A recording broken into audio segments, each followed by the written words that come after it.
Hello everyone, welcome to my channel let's learn with DA. तो let's learn with DA में हम लोग क्या कर रहे हैं, हम लोग कर रहे हैं human I and the colourful world class 10th। ठीक है ना। अभी तो ये क्लास 10th का ये चैप्टर था, human I and the colourful world. इसकी वीडियो मैंने आज ही डाली है। ठीक है ना। डिफेक्ट ऑफ क्या बोलते हैं उसको, डिफेक्ट ऑफ विजन्स डाल दिए थे। इंट्रोडक्शन मैंने उससे पहले करवा दी थी, मतलब कल करवा दी थी। तो मैंने सोचा था, मैंने इसका साइज़ देखा तो ये लेसन छोटा सा ही है, तो क्यों ना इसको फिनिश कर देते हैं, है ना। तो चलो फिर फिनिश करते हैं इसको। तो आज हम लोग मैं सुबह वाली वीडियो में मैं पढ़ा चुकी हूँ, डिफेक्ट ऑफ विजन पढ़ा चुकी हूँ मैं। बहुत अच्छे से पढ़ाया मैंने इसको। और ये क्वेश्चन जो हैं वो क्या है, पावर ऑफ एकोमोडेशन क्या होता है, उसके बाद क्या है, ये क्वेश्चन है आपको दिया हुआ। तो टेक्सचुअल क्वेश्चन मैं नेक्स्ट वीडियो में लेकर आती हूँ। आज मैं ये फिनिश कर देती हूँ, है ना। 4 वीडियो में ख़त्म करते हैं इसको। तो ये जो फालतू चीज़ें लिखी हुई हैं ये थोड़ा सा खुद पढ़ लो, कोई ख़ास इसमें है नहीं है, होता तो मैं बता देती हूँ। ठीक है ना। ये क्या है, तो हम लोग नया टॉपिक पढ़ने वाले हैं, वो है refraction of light through prism. ठीक है ना। प्रिज्म देखा आप लोगों ने, हाँ प्रिज्म देखा ही होगा। नहीं देखा है तो यहाँ पे एक ट्रायंगल लगा, फिर उसके साथ दूसरा ट्रायंगल लगा, फिर ये तीसरा ट्रायंगल भी लगा लो, है ना। और अगर 3 ट्रायंगल का बनाओगे तो बेस भी ट्रायंगल आएगा, लेकिन अगर 4 ट्रायंगल यूज़ करोगे, है ना, तो बेस कौन सा आएगा, स्क्वायर आएगा। तो ये दोनों ही प्रिज्म आएंगे पिरामिड शेप में, है ना, पिरामिड से बन जाएंगे, प्रिज्म आएगा। लेकिन एक प्रिज्म ऐसा भी होता है जो ऊपर से भी, ये 3 ट्रायंगल्स ऊपर से एडजस्ट होती हैं, फिर उसको नीचे से भी ट्रायंगल्स का एडजस्ट किया जाता है। ठीक है ना। तो वो भी एक होता है रेक्टेंगुलर स्लैब प्रिज्म, नीचे से रेक्टेंगल होता है और बाकी जो है वो इस तरह से ये प्रिज्म भी होता है। तो बहुत तरह के प्रिज्म होते हैं, अलग अलग तरह के होते हैं। 2 रेक्टेंगुलर प्रिज्म भी होता है जो लैब में हम लोग यूज़ करते हैं ना वो 2 रेक्टेंगुलर प्रिज्म होता है। 2 रेक्टेंगल मतलब ये है ना नीचे की तरफ, दोनों मतलब 3 रेक्टेंगल्स को जोड़ा, कहने का मतलब है ये है ना ऐसा प्रिज्म। ये 3 रेक्टेंगल का ट्रायंगल बनाया और साइड पे नीचे एक ट्रायंगल का बेस, दूसरे ट्रायंगल का बेस, ये भी एक तरह का प्रिज्म है। ठीक है। बहुत तरह के प्रिज्म होते हैं, तो थोड़ा सा बताना था, बता दिया। तो चलो पढ़ते हैं फिर। तो ये refraction of light through a prism, refraction of light through prism कैसे होती है, अब हम वो पढ़ेंगे। तो यू हैव लर्नड, आप लोगों ने पहले से ही लर्न कर लिया हुआ है। ठीक है ना। आप लोगों ने पहले से ही लर्न किया हुआ है, पढ़ा हुआ है। ठीक है ना। आप लोगों ने पहले से ही पढ़ा हुआ है कि क्या होता है, light get refracted through the glass slab. जब ग्लास स्लैब की बात आती है, कोई भी ग्लास स्लैब ले लो, रेक्टेंगुलर स्लैब आप लोगों ने पढ़ा था ना फर्स्ट चैप्टर में। ठीक है। तो लाइट क्या करती है, ये रेक्टेंगुलर स्लैब थोड़ी सी मोटी रहती है ना, ये होती है, ये थोड़ी मोटी रहती है। तो यहाँ पे जब लाइट आती है तो फिर उसमें क्या होता है, अगर हम लोग नॉर्मल ड्रॉ करें तो लाइट जो होती है रिफ्रैक्शन होती है, थोड़ा बेंडिंग ऑफ लाइट हो जाती है, इसलिए I is not equal to R, है ना। तो constant is equal to sine I, है ना, constant is equal to sine I upon sine R हो जाता है। ठीक है, ऐसा होता है। तो यहाँ पे क्या हो रहा है, so you have learned how light get refracted through the rectangular glass slab, हम लोगों ने पढ़ लिया है। फॉर पैरेलल रिफ्रैक्टिंग सरफेस, मतलब अगर हम लोग पैरेलल रिफ्रैक्टिंग सरफेस की बात करेंगे in a glass slab, the emergent ray, ये आई इंसिडेंट रे, ठीक है, ये आई रिफ्रैक्टेड रे जो बेंड हो गई, और ये जो बाहर निकल रही है ना, बेंड नहीं हो रही है, ये थोड़ी डाइवर्ज हो रही है ऐसे करके, ये होती है इमर्जेंट रे, तीसरी वाली, थर्ड वाली, जो वापस कौन से रेयरर मीडियम में जा रही है। ठीक है ना। रेयरर मीडियम, डेंसर मीडियम और रेयरर मीडियम। तो जो वापस रेयरर में जा रही है ना दूसरे नॉर्मल के थ्रू, वो है इमर्जेंट रे, ई। ठीक है ना। इसका एंगल ई आता है, तो यही बोल रहा है। तो emergent ray is parallel to the incident ray. हाँ, इंसिडेंट रे की अगर हम लोग ऐसे करके आगे ले जाते हैं इसको, तो ये पैरेलल होती है इमर्जेंट रे के, है ना। ये ग्लास स्लैब वाला मैंने बहुत अच्छे से समझा दिया है, मैंने पिछला चैप्टर भी बहुत अच्छे से समझाया हुआ है, तो आप एक बारी पढ़ लो। ठीक है ना, एक बारी देख लो उसको भी। तो इमर्जेंट रे जो होती है वो पैरेलल होती है इंसिडेंट रे के, however it is slightly displaced literally. Obviously अब यहाँ से रिफ्लेक्ट होके जाती है ना, तो यहाँ से रिफ्लेक्ट होके थोड़ा सा तो वापस जाएगी ना, तो दोनों एक ही लेन में थोड़ी आएंगी, थोड़ा सा डिफरेंट तो आएगा, लेकिन फिर भी ये क्या है, ये पैरेलल ही होंगी ना एक दूसरे के साथ। तो however it is slightly displaced literally, है ना, डिस्प्लेस होती है थोड़ी सी। तो how would light get refracted, light कैसे रिफ्लेक्ट होती है थ्रू अ ट्रांसपेरेंट, कोई भी ट्रांसपेरेंट प्रिज्म होता है उससे लाइट कैसे रिफ्रैक्ट होती है। Consider a triangular glass prism को एक बारी कंसीडर कर लो। ठीक है ना, consider a triangular glass prism को कंसीडर कर लो। इट हैज़ 2 ट्रायंगुलर बेसिस, इसके 2 ट्रायंगुलर बेसिस होते हैं, मैंने बता दिया आपको, है ना, यही वाला यूज़ करेंगे हम, ठीक है। ट्रायंगुलर बेसिस होते हैं एंड 3 रेक्टेंगुलर लेटरल सरफेसेस, ठीक है, 3 रेक्टेंगुलर लेटरल सरफेसेस रहती हैं। These surfaces are inclined at each other, ये एक दूसरे के ऊपर इंक्लाइंड होती हैं, दिख रही है ना, ये है ना, इंक्लाइंड होती हैं ये एक दूसरे के ऊपर, ये एक दूसरे के ऊपर इंक्लाइंड मतलब एक दूसरे के ऊपर चढ़ी होती हैं। अब ये है ना, ये कॉमन है ना इन दोनों का, है कि नहीं, ये वाली सरफेस, ये वाली सरफेस और दूसरी पीछे वाली सरफेस तो कॉमन है ना, तो ये इंक्लाइंड है एक दूसरे के ऊपर, इंक्लाइंड है। So the angle between the 2 lateral surfaces is called angle of prism, ठीक है। ये जो angle between the 2 lateral surfaces होते हैं, लेटरल फेसेस होते हैं, जो लेटरल फेसेस है सामने दिख रहे हैं एक दूसरे के फेसेस, ये जो एंगल होता है वो होता है एंगल ऑफ प्रिज्म होता है, ठीक है। एंगल ऑफ प्रिज्म को हम लोग ऊपर ए भी बोलते हैं। अगर हम लोग इस तरह से देखें, एक के ऊपर एक आ जाएगी ना, तो ये एंगल ऑफ प्रिज्म हो जाता है, ठीक है। नाउ एक एक्टिविटी करेंगे, now do an activity to study the refraction of light through a triangular glass prism, ठीक है ना, एक एक्टिविटी है, चलो पढ़ ही लेती हूँ आप लोगों के लिए। तो फिक्स ग्लास शीट, ये एक्सपेरिमेंट आप आई थिंक लैब में कर रहे होंगे, ये वाला एक्सपेरिमेंट। तो एक्टिविटी है 11.1, fix a sheet of the white paper, एक वाइट पेपर पे शीट पे फिक्स करो, ठीक है, पेपर शीट करो, किसके ऊपर, सॉरी पेपर प्लेस करो, जैसे ड्राइंग बोर्ड होता है, ड्राइंग बोर्ड होता है, ये बोर्ड है ना, इसके ऊपर शीट प्लेस करनी है आपने, ठीक है, और यूजिंग ड्राइंग पिन का यूज़ करके। अब वो जो बोर्ड होता है ना वो सॉफ्ट होता है, वो ड्राइंग पिन बीच में घुस जाती है। So place a glass prism on it, अब उसके ऊपर ग्लास प्रिज्म रखो, एक साइड से, एक ट्रायंगुलर साइड से रखो, ठीक है। उसके बाद on it in such a way that the it rest on it's rectangular triangular base, ठीक है ना, मतलब बोला ना एक ट्रायंगुलर बेस नीचे की तरफ होना चाहिए, ठीक है, ओके मतलब ट्रायंगल ये एक नीचे आना चाहिए, बाकी जो है वो ऊपर आने चाहिए, इस तरह से प्लेस करना है इसको, okay. So trace the outline of the prism, अब एक काम करो, उस पेज के ऊपर ना ट्रेस भी कर देना आउटलाइन ऑफ द प्रिज्म। फिर ड्रॉ स्ट्रेट लाइन, अब एक काम करो, एक स्ट्रेट लाइन ड्रॉ करो, P E inclined to one of the refractive surface, ठीक है। अभी यहाँ पे हम लोगों ने मार्किंग कर ली हुई है, तो एक जो है वो पी ई लाइन बना दो जो कि रिफ्रैक्टिंग सरफेस के से ड्रॉ स्ट्रेट लाइन, एक स्ट्रेट लाइन जो है वो बना दो, इंक्लाइन कर दो तो one of the reflecting surface से A B of the prism. So fix करो 2 पिन्स यहाँ पे, एक सेकेंड मैं आपको डायग्राम की, ये है, ये आपको पी क्यू आ रहा ना, ये पी क्यू एक लाइन बनानी है आपने जो कि इंक्लाइन कर रही है किसके ऊपर, एक सरफेस के ऊपर, प्रिज्म की एक सरफेस के ऊपर, ठीक है। नॉर्मल भी ड्रॉ कर देंगे, ऑब्वियसली ये रिफ्लेक्ट करेगी, है ना, क्योंकि ये प्रिज्म है ना, ट्रांसपेरेंट मीडियम है तो ये रिफ्लेक्ट करेगा, क्योंकि ये ट्रायंगल है तो ये वाली लाइन बीसी के पैरेलल हो जाएगा ये वाला, और ये जो ट्रायंगल है का ये वाली साइड को ए बी बोल दो, ए और बी बोल दो, यही बोला उसने, ठीक है। आगे क्या बोला, आगे मेरे आगे मेरे पीछे गाने तगड़े तगड़े लगाए रिफ्रैक्टिंग सरफेस से A B of the prism and fix 2 pins, fix करो 2 पिन्स को फिक्स करो से एट पी एन क्यू, ठीक है, 2 पिन फिक्स कर दो से P N Q and line P E है shown in the figure, look at the image of the pin, image of the pin जो है फिक्स की हुई है पी क्यू की through the other side of the A सी।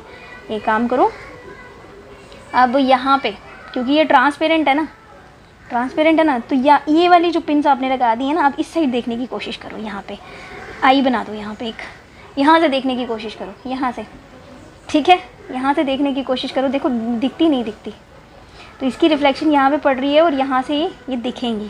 फिर इसी के सीध में हम लोगों ने आर और एस को लगा देना है, ठीक है, आर और एस की पिन लगा देनी है हम लोगों ने, मतलब वही पेपर पिन ना, पेपर होती है लंबी वाली पतली सी पिन होती है यार, वो एडजस्ट करनी है ताकि हमें उसकी रिफ्लेक्शन दिखे एक के पीछे एक। तो ये पी क्यू पे पिन सेट की हैं हम लोगों ने, पर यहाँ पे भी पिन सेट करनी है हम लोगों ने, इसको देख के, यहाँ से देख के, क्योंकि इसकी रिफ्लेक्शन पड़ रही होगी, तो यहाँ पे हमारी 2 पिन एक के पीछे एक सेट करनी है। तो ये जो है ना ये प्रॉपरली सेट हो जाएंगी, सिर्फ 2 सेट करनी है, फिर बाद में इसकी रिफ्लेक्शन देखनी है जो कि रिफ्लेक्शन है ना। तो फिर बाद में हम लोगों ने क्या करना, पेज के ऊपर मार्किंग करनी है, तो ये मार्किंग बन जाएगी।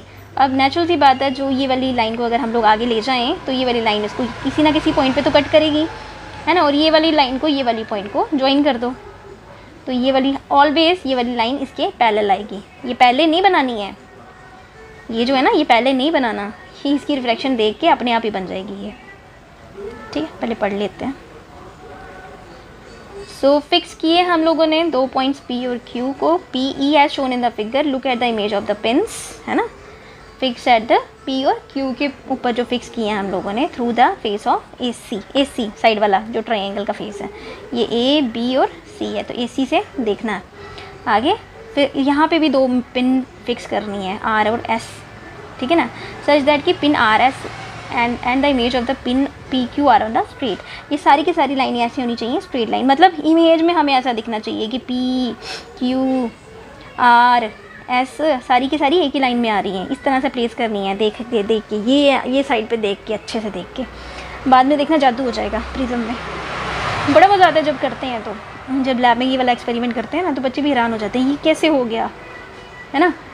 तो करके देखो प्रिज्म के साथ। फिक्स 2 मोर पिन कर दी हम लोगों ने कि स्ट्रेट लाइन बननी चाहिए है। रिमूव ऑल द पिन्स, आप एक काम करो, पिन्स हटा दो और उस पॉइंट्स को ना डार्क करके उसके ऊपर पॉइंट नंबरिंग लिख दो, PQ RS लिख दो। रिमूव द ग्लास प्रिज्म भी रिमूव कर दो। अब एक काम करो, ये जो PE है मीट कर रही है ना बाउंड्री ऑफ द प्रिज्म, है ना, एट E के ऊपर मीट कर रही थी। Similarly join the produce of RS ने जो लाइन प्रोड्यूस किया उसको भी ज्वाइन कर दो। सो लेट करो these line meets the boundary. अब ये जो लाइन है ना वो बाउंड्री को मीट कर रही है at prism E and F respectively, join E and F। ये मैंने बता दिया सब कुछ, डायग्राम देख के पता चल रहा है आपको, चल जाएगा। फिर उसके बाद हम लोगों ने क्या करना है, परपेंडिकुलर ड्रॉ करना है। Draw perpendiculars to the refracting surface AB, ठीक है, ड्रॉ करो perpendiculars to the refracting surface AB and AC of the prism at point E and F, ठीक है ना, रिस्पेक्टिवली। तो परपेंडिकुलर्स ड्रॉ करने to the refracting surface AB and AC of the prism and EF जो है respectively. अगर हम लोगों ने उसके बाद क्या करना है, एंगल ऑफ इमर्जेंस बनाना है। ये एंगल ऑफ इंसिडेंस कौन देता है, इंसिडेंट रे देती है एंगल ऑफ इंसिडेंस, वो एंगल I हो गया। एंगल ऑफ रिफ्लेक्शन हो गया angle R, angle of emergence हो गया angle E as shown in the figure. तो इस डायग्राम को फिर से देखेंगे हम लोग अच्छे से। ये आपका आ गया AC के ऊपर ये हम लोगों ने लाइन पहले ये खुद से ड्रॉ की थी हमने, ये खुद से ड्रॉ की थी, इसके ऊपर 2 पेपर पिन्स एडजस्ट कर दी, ठीक है, बोर्ड के ऊपर, शीट के ऊपर। फिर उसके बाद हम लोगों ने यहाँ से देखा, यहाँ से देखना शुरू किया प्रिज्म के अंदर, और हमें जो दिख रही थी, हमें दिख रही थी एक स्ट्रेट लाइन। तो P और Q यहाँ पे दिख रहे थे हमको, और हमने क्या किया, इन्हीं की सीध में हम लोगों ने RS भी लगा दिया, P Q R और S, हमको ऐसा दिख रहा था, ठीक है। बाद में फिर क्या हुआ, हमने सब कुछ हटा दिया, पिन विन हटा दी, यहाँ पे सर्कल डाल दिए पेपर के ऊपर, प्रिज्म भी हटा दिया। फिर हमने जादू देखा, ठीक है, फिर हम लोगों ने क्या दिया, जादू देखा कि PQ तो यहाँ पे है और RS तो यहाँ पे हो गया, ये तो किसी भी एंगल से वो नहीं बन रहा, स्ट्रेट लाइन तो बनी नहीं। फिर हम लोगों ने ना डॉटेड लाइन आगे की, तो ये एक तरह से एंगल बन गया, ठीक है ना। तो ये वाला एंगल जहाँ पे ये दोनों कट की ना, ये बाहर वाला एंगल, ये हो गया एंगल ऑफ डिविडेंड, कौन सा है, डेविएशन, ठीक है। ये तो एंगल ऑफ द प्रिज्म था A, है ना। तो एंगल ऑफ इंसिडेंट यहाँ पे 2 नॉर्मल ड्रॉ करूँ हाँ इसके ऊपर, और इन दोनों को जोड़ लो। फिर ये जो है एंगल ऑफ इंसिडेंट हो गया I, ये वाला, ये रिफ्रैक्शन हो गया, और ये जो बाहर वाला है ये एंगल ऑफ इमर्जेंट हो गया। और हमें पता है angle of incident is equal to angle of emergent होता है ना। सो ये दिखा हुआ सब कुछ। PE इज एंगल ऑफ क्या है, इंसिडेंट रे, एंगल I क्या है, एंगल ऑफ इंसिडेंट रिफ्रैक्टेड रे, IR is angle of refraction, FS emergent रे, E is angle of emergence, and angle A is angle of prism, and angle D is angle of deviation, हाँ ठीक है। तो refraction of light through a triangular glass prism, समझ आया है ना, कितना अच्छे से समझा दिया। अब इसको पढ़ो और ख़त्म करो। तो क्या हुआ, जादू क्या हुआ, here PE is the incident ray and EF is the reflected ray and FS is the emergent ray. तो you have noted that the ray of light is entering from the air to glass. हम लोगों ने पढ़ा था glass lab वाला, ये air to glass आता है तो रिफ्रैक्शन होती है ना। तो द लाइट रे on the refraction bent towards, bent करती है ना, मेन रिफ्रैक्शन का पॉइंट ही ये है, बेंट टूवर्ड्स द नॉर्मल की तरफ बेंट हो जाती है। तो at the second surface AC, जब सेकेंड सरफेस की बात करते हैं A B C AC की बात करते हैं, तो यहाँ से यहाँ पे जब ये बनी तो the light ray has enter from the glass to air, तो यहाँ पे ग्लास है और यहाँ से एयर है, तो ग्लास टू एयर जा रहा था इसलिए वो टूवर्ड्स द नॉर्मल नहीं आई, नॉर्मल से दूर हो गई थी ये लाइन। ऐसा ही होता है रिफ्लेक्शन में, इमर्जेंट रे जो होती है वो दूर हो जाती है, ठीक है ना, जब ग्लास टू एयर जाती है। तो hence it has bent away from the normal, so that's why ये बेंट अवे हो गई from the normal. Compare the angle of the incident and the angle of the reflection of each reflecting surface of the prism, ठीक है। अब ये काम करो, compare करो सारे एंगल्स को, and it is this similar to the kind of bending that occur in the glass lab.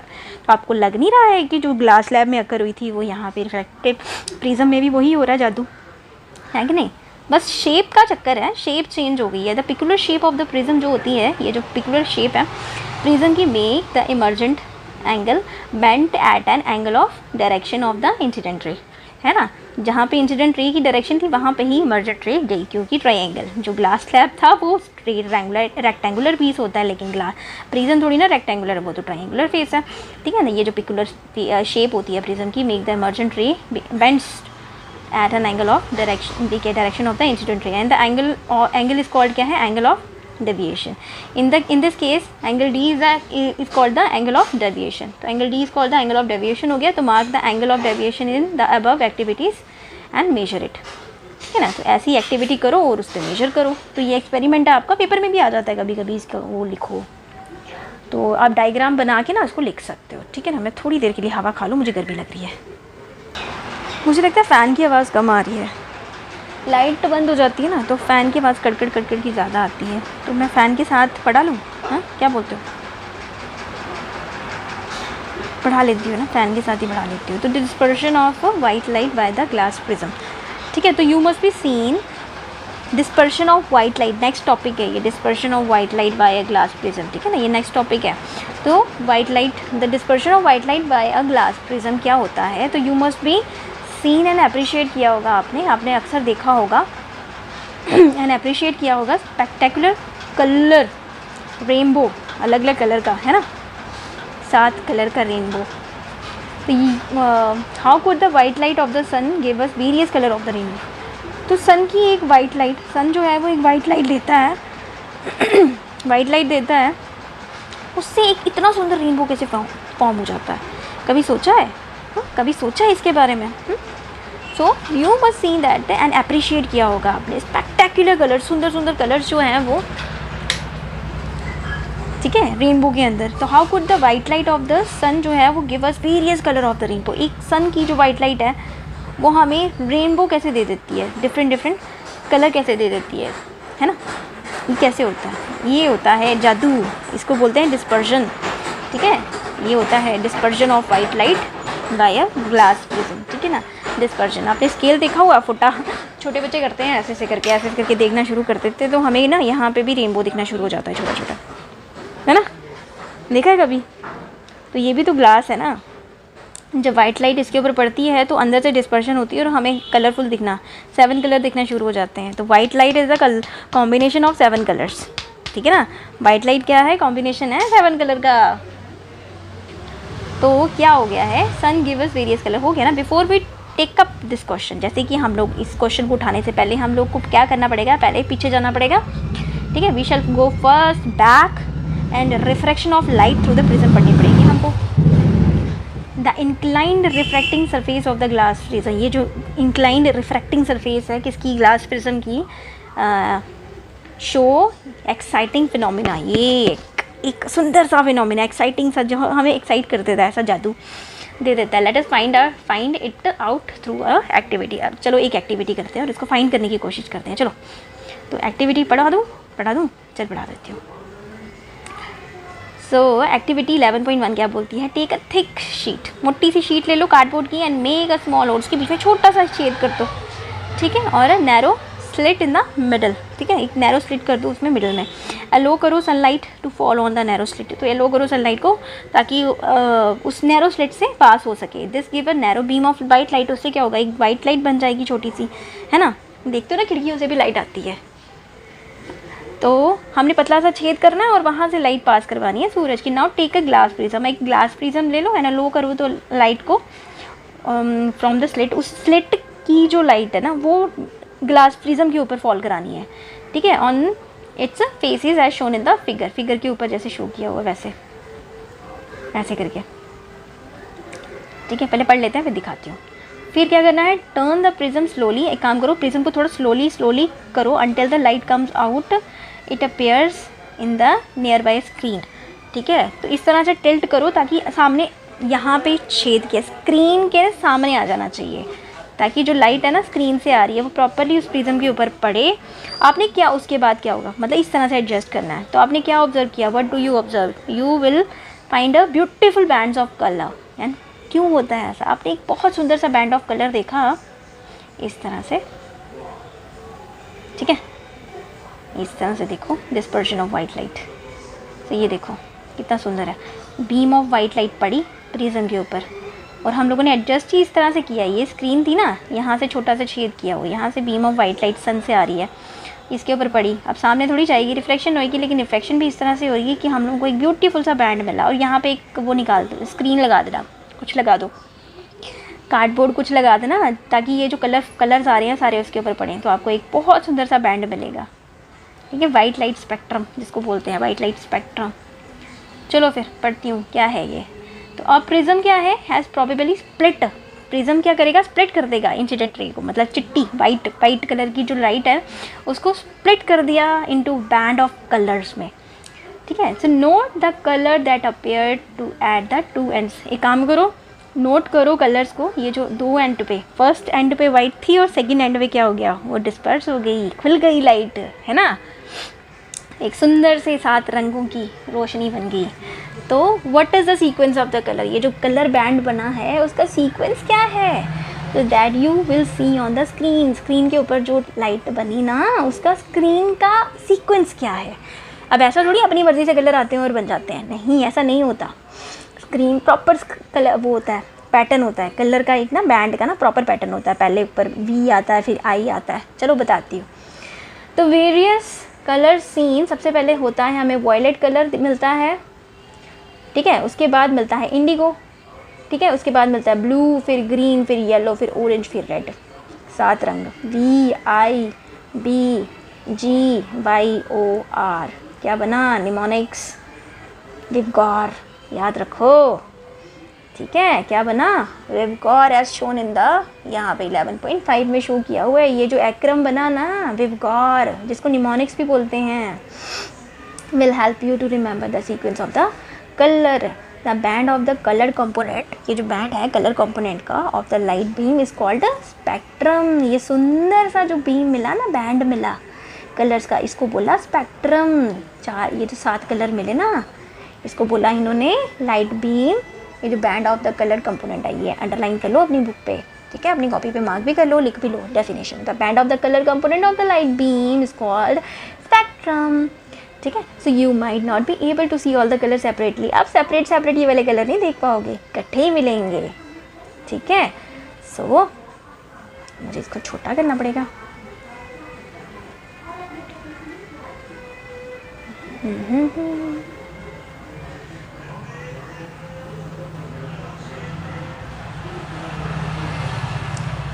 सो आगे है yet something makes each colour distinct from other, ठीक है, येट समथिंग कुछ ना कुछ तो है इस जादू में, इस डिस्पर्जन ऑफ लाइट में, कि इसको कलर डिस्टिंक्टली फ्रॉम अदर, एक हर कोई कलर जो है वो दूसरे कलर से डिस्टिंक्ट है, अलग है, क्यों है ऐसा, ठीक है। द स्प्लिटिंग ऑफ लाइट, यहाँ पे जो स्प्लिटिंग ऑफ लाइट हो रही है, स्प्लिटिंग मतलब खुलना, लाइट का खुलना हो रही है into the component colour is called dispersion, ठीक है। ये जो स्प्लिटिंग ऑफ लाइट है, डेफिनेशन होगी ना, डिस्पर्जन की डेफिनेशन नहीं चाहिए आपको, चाहिए है ना, तो लिखो the splitting of light into the component of the colour is called dispersion. So you have seen that white light is disperse into 7 colour, आप लोगों ने देख लिया होगा कि वाइट लाइट जो है वो डिस्पर्स हो जाती है 7 कलर्स में, ठीक है, कंपोनेंट बाय अ प्रिज्म, ठीक है। You have seen the white light जो है वो is disperse into 7 colours component by the prism. So why do we get these colours, हम लोगों को ये कलर क्यों चाहिए रहते हैं, different colours of the light bend through the different angles, ठीक है, डिफरेंट कलर्स होते हैं वो बेंड करते हैं लाइट एट डिफरेंट एंगल्स के ऊपर, ठीक है ना, different angles with respect to किसके ऊपर, इंसिडेंट रे। फिर से पढ़ रही हूँ मैं, ये क्या, different colours of light bend through different angles. Different colours bend करते हैं डिफरेंट एंगल्स के ऊपर। जैसे सबसे कम एंगल बनाया इसने, सबसे ज़्यादा एंगल सॉरी किसने बनाया, सबसे कम एंगल, सबसे कम जो रिफ्रैक्शन हुई वो है वॉयलेट की, सबसे ज़्यादा हुई रेड की। रेड का है नीचे, सॉरी रेड की सबसे ज़्यादा, ये रेड सबसे कम एंगल पे हुआ और वॉयलेट जो है वो बिल्कुल ही डीप चला गया नीचे को, है ना, वी नीचे है, ऐसे ही है, वी नीचे है, ठीक है। So the red light bend the least, red क्योंकि सबसे ऊपर है तो red light bend the least and void, ये कौन सा, वॉयलेट द मोस्ट, ठीक है।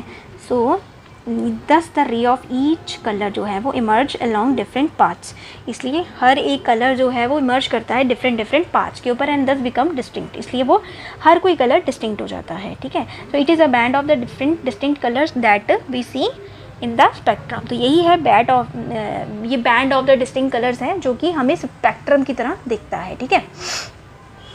आइजैक न्यूटन ने फर्स्ट क्या किया था, यूज़ किया था ग्लास प्रिज्म टू ऑब्टेन, किसने, आइजैक न्यूटन ने, to obtain the spectrum of the sunlight and he tried to split the colour into spectrum. उसने क्या किया था, स्प्लिट किए थे, कोशिश की थी उन्होंने स्प्लिट करने की colour of the spectrum of the white light further by using another similar prism. तो उन्होंने दो प्रिज्म का यूज़ किया आइजैक न्यूटन ने। तो क्वेश्चन ये भी आएगा, can you convert back that, ये रेनबो जो है वो इनटू अ सिंगल पीस, तो उसके लिए हमें दो प्रिज्म यूज़ करने पड़ेंगे, ठीक है ना। पढ़ लेते हैं पहले। However he could not get any more colours, इसके बाद आपको और कलर तो नहीं मिले, लेकिन वो कलर इकट्ठे होके कन्वर्ज होके एक वाइट लाइट में वापस मिल गए। So he then place a second identical prism in the inverted position, उल्टी पोजीशन पे रख दिया with respect to the first position. And इससे क्या हुआ, ये देखो, इसको मैं पहले ही समझा देती हूँ। ये कॉम्बिनेशन हो गया, 7 लाइट थी, उन्होंने 2 प्रिज्म रखे, उन्होंने सोचा थोड़े ज़्यादा कलर मिल जाएंगे, है ना। उन्होंने ऐसे ऐसे करके 2 प्रिज्म रखे होंगे ना साथ में कि चलो 2 रखते हैं, क्या पता ज़्यादा कलर मिल जाए। तो ऐसा जादू नहीं हुआ, जादू एक ही बार ही हुआ। तो ये वाइट लाइट पड़ी, रेनबो फॉर्म हुआ, रेड ऊपर वॉयलेट नीचे, ठीक है। बट अब क्या किया उन्होंने, दूसरा प्रिज्म उसको इन्वर्टेड पोजीशन पे रख दिया, ठीक है ना। क्या किया, इन्वर्टेड, उल्टी पोजीशन पे रख दिया। तो उससे क्या हुआ, ये जो बैंड है ये पड़ा इसके ऊपर, ठीक है, पड़ा, लेकिन ये जो बैंड है वापस रिफ्लेक्ट होके ये फिर से क्या हुआ, कन्वर्ज होके, इकट्ठा होके फिर से वाइट लाइट में उन्होंने स्क्रीन के ऊपर वाइट लाइट शो की। इसलिए इसको बोलते हैं recombination of the spectrum of white light, इसको बोलते हैं recombination of spectrum of white light. क्या बोलते हैं इसको, recombination of spectrum of white light, ठीक है।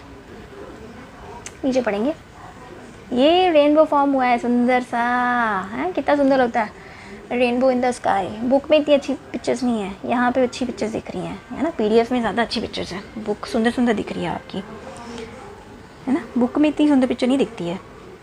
तो चलो फिर पिक्चरें थोड़ी देखते रहना पिक्चरों से ज़्यादा समझ आती है ना। अगर मेरे पास बुक नहीं होती ना, फिर तो मैंने वो पीडीएफ बनानी थी, अलग अलग फ़ोटोज़ निकाल के, जैसे मैंने 12th की स्टार्टिंग की वीडियोज़ बनाई है ना। स्टार्टिंग की वीडियोस में पहले पीडीएफ बनाती थी, फ़ोटोज़ कलेक्ट करके, फिर प्रॉपर नोट्स बना के फिर देती थी। फिर बाद में मैंने ना बुक पढ़ाना शुरू की, और फिर बुक्स में जो एक्स्ट्रा होगा, बुक्स में तो बथेरी फ़ोटोज़ होती हैं, तो जिसमें नहीं है वो एक्स्ट्रा दिखा देती हूँ। तो ये आइडिया भी अच्छा लगा मेरे को, कन्वीनियंट आइडिया। सो ये क्या करता है, spectrum low all the colour of the spectrum, ऊपर क्या था तो पढ़ा ही नहीं मैंने, हाँ, फर्स्ट प्रिज्म रिस्पेक्टिवली दिस क्या, ये जो 2 स्पेक्ट्रम लगाए हम लोगों ने, दिस क्या, ये जो क्या किया, this allow all colors of the spectrum to pass through the second prism, and इससे क्या हुआ, he found that the beam of white light emerging मतलब बाहर निकल रही है, 1 फिर 2, यहाँ से बेचारी 1 लाइट निकली, फाइनली ये खुला, लेकिन क्या हुआ, इसके ऊपर पड़ा तो ये वापस इकट्ठा हो गया, और फिर इमर्जेंट स्क्रीन के ऊपर हमें वाइट लाइट मिली। सो ये जो ऑब्जर्वेशन है गिव न्यूटन ने दिया, the idea of the sunlight is making up the 7 colours. तो मतलब ये जो सनलाइट की लाइट है वो हमें क्या देता है, 7 कलर्स देता है। Any light that give spectrum similar to that sunlight often offer to the white light. और कोई भी अगर स्पेक्ट्रम, कोई भी स्पेक्ट्रम ले लो, स्केल ले लो, वो ले लो, एटमॉस्फेयर का रेनबो ले लो, है ना। एटमॉस्फेयर में क्या वाटर पार्टिकल्स होते हैं ना, है ना, मॉइस्चर होता है ना। चलो पढ़ते हैं वाई रेनबो फॉर्म, क्वेश्चन है। तो द रेनबो जो होता है, ये क्वेश्चन आया, any light that give spectrum, any light जो कि देती है स्पेक्ट्रम को to similar to that of the sunlight is offered refer to as, उसको वाइट लाइट बोला जाता है। तो ये rainbow is a natural spectrum. Rainbow क्या है? एक नेचुरल स्पेक्ट्रम है appearing in the sky after a rain shower. जैसे जैसे रेन शॉवर होती है ना, अब बारिश हुई है तो एटमॉस्फेयर में बहुत सारे वाटर पार्टिकल्स हैं, है ना। तो वाटर पार्टिकल्स उसके प्रिज्म का काम करते हैं, ठीक है। वाटर पार्टिकल्स किसका काम करते हैं? प्रिज्म का काम करते हैं, इसलिए वहाँ पे डिस्पर्जन होती है। इसकी वजह से क्या होती है? डिस्पर्जन ऑफ सनलाइट हो जाती है into tiny water sunlight bye it cause the dispersion of sunlight bye tiny water droplets present in the atmosphere, ठीक है ना। फिर यहाँ पे सुंदर सा जादू होता है, ठीक है। A rainbow is always formed in the direction opposite to that of the sun. Sun इस तरफ है तो रेनबो यहाँ पे फॉर्म होएगा ऑपोजिट, ठीक है। तो the water droplet act like small prism. तो तुम लोगों को रेनबो पसंद है? रेनबो पसंद है तो ज़रा नीचे कमेंट करके बताना। हाँ, कमेंट कोई नहीं करता यार, कमेंट करके दिखाना प्लीज़ ज़रूर। अगर आप कभी भी वीडियो देख रहे होंगे ना, कमेंट करके ज़रूर बताना कि आपको रेनबो पसंद है। मुझे तो बड़ा पसंद है। दे रिफ्लेक्ट करते हैं, refract and disperse it again when it come out of the rain drop, ठीक है ना। ये क्या करता है? ये रहा आपका रेन ड्रॉप, ये रहा आपका रेन ड्रॉप। गोल सा है, गोल मान के चलो। एटमॉस्फेयर में जब होता है तो वो गोल नहीं होता है, थोड़ा सा ऐसे करके होता है ना, ऐसी शेप में होता है, बूंद की शेप में, क्योंकि ग्रेविटी की वजह से उसकी शेप ऐसे हो जाती है। वरना होता तो ये सर्कुलर ही है ना। तो अभी मान के चलो ये बहुत छोटा है, तो सनलाइट वाइट लाइट पड़ रही है इसके ऊपर, ये अंदर से थोड़ा सा डिस्पर्स हुआ, फिर यहाँ पे ये थोड़ा सा और डिस्पर्स हो गया, है ना, और फिर बाहर जाके और डिस्पर्स हो गया। तो यहाँ पे इसी वजह से रेनबो फॉर्मेशन होती है। इसी तरह से एक रेनबो फॉर्मेशन होती है, ठीक है। तो पढ़ेंगे, फिर से पढ़ूंगी ये मैं रेनबो। तो ये जो rainbow is the natural spectrum appearing in the sky after rain shower, it cause by the dispersion of sunlight bye tiny droplets, ठीक है, प्रेजेंट इन द एटमॉस्फेयर। तो ये जो रेनबो होता है ऑलवेज हमेशा कहाँ फॉर्म करता है? Direction opposite to the sun, सन के ऑपोजिट में, ठीक है। And the water droplet act like a small prism. Water droplet जो है वो स्मॉल प्रिज्म की तरह काम करते हैं। They refract and disperse the incident sunlight, ठीक है। रिफ्लेक्ट करते हैं, डिस्पर्स करते हैं incident sunlight. Then reflect it internally, and reflect करता है अंदर से ही रिफ्लेक्ट करना शुरू कर देता है इंटरनली, ठीक है ना। एंड फाइनली रिफ्लेक्टेड अगेन, दोबारा रिफ्लेक्ट करता है when it come out of the rain drop, ठीक है ना। तो due to the dispersion of light, ये जो इंटरनल रिफ्लेक्शन होती है, different colour reaches the observers eyes, ठीक है। इसकी वजह से ऑब्जर्वर आइज के पास, मतलब हमारी आंखों के पास, हमें सुंदर सा रेनबो मिल जाता है, ठीक है। तो you can also see rainbow in the sunny day. आप लोगों ने सनी डे पे भी रेनबो देखा होगा। When you look at the sky, अगर आपने स्काई को देखा थ्रू जहाँ पे वाटरफॉल होते हैं, जहाँ पे वाटरफॉल होते हैं, झरने होते हैं ना बड़े बड़े, वहाँ पे भी आपको दिन के टाइम पे भी मिल जाएंगे। आपको क्या बोलते हैं इसको? Rainbow through a water fountain, ठीक है। तो with the sun behind you, जैसे कि आपके पीछे सन होगा तो आगे से आपको रेनबो मिल सकता है, अगर हम आपके आगे झरना है तो। एक बार फिर से डायग्राम देख लो। रेनबो फॉर्मेशन, सनलाइट आई, थोड़ा सा डिस्पर्शन हुई, फिर से डिस्पर्शन हुई यहाँ से, ठीक है, रिफ्लेक्शन की वजह से, एंड बाहर कलर दिखना शुरू हो गया, ठीक है ना। अभी तक बाहर नहीं निकला था ये। अब आप सोचोगे कि प्रिज्म में वो एयर से डेंसर मीडियम में जाता है ना, ये तो बाहर आया ही नहीं है, इसलिए वो खुद ही डिस्पर्शन हुई जा रही है इसकी, ठीक है ना। सो कितना रहा? बस ये लास्ट है, स्कैटरिंग। अभी भी बहुत सारा है, कल कराऊँ क्या? फिर मैं टाइम देता हूँ, अभी भी है बहुत सारा है।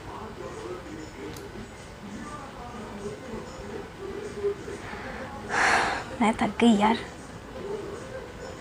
एटमॉस्फेरिक रिफ्लेक्शन है ये पूरा टॉपिक है। एटमॉस्फेरिक रिफ्लेक्शन में ही सब कुछ आ रहा है, ठीक है ना। नीला आसमान ब्लू क्यों है? सनराइज़ एंड सनसेट के दौरान सन जो है वो रेड क्यों दिखता है? तो ये एटमॉस्फेरिक रिफ्लेक्शन की वजह से होता है। तो एक काम करते हैं, इसको नेक्स्ट वीडियो में रखते हैं।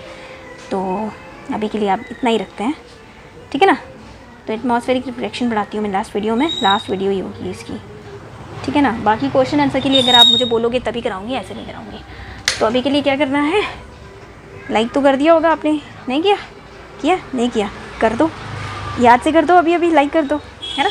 और कमेंट करके बताओ कि आपको रेनबो अच्छा लगता है या नहीं, और कैसा समझ आ रही है या नहीं मैम की। एंड सेकंड, अपने फ्रेंड्स को भी शेयर कर दो चैनल को, है ना। सब्सक्राइब तो किया ही होगा, नहीं किया है तो कर दो फटाफट। तो चलते हैं, मिलते हैं नेक्स्ट वीडियो में। ओके, तो मिलते हैं दोबारा। सायोनारा, bye bye, take care. And मेरा दूसरा चैनल भी है funzilla.com, ठीक है। वहाँ पे जो मैं ब्लॉग्स वगैरह बनाती हूँ ना, मैं वहाँ पे ही बनाती हूँ। ओके, अपने बच्चों के साथ। एक किसी ने बोला था ना मुझे, शिवा लड़के ने, कि आप ब्लॉग्स बनाते हो ट्यूशन वाले, तो ट्यूशन वाले ब्लॉग्स मैंने उसमें डाले होते हैं, funzilla.com में डाले होते हैं, यहाँ नहीं डालती मैं। एक दो ब्लॉग ही डाला मैंने यहाँ पे टीचर्स डे का, बाकी मैंने funzilla.com में डाले हैं। उसका नाम मैं चेंज करने वाली हूँ, तो चलो अभी फ़िलहाल के लिए funzilla.com ही है, ठीक है। तो चलो फिर bye bye, take care, see you, thanks for watching, bye bye.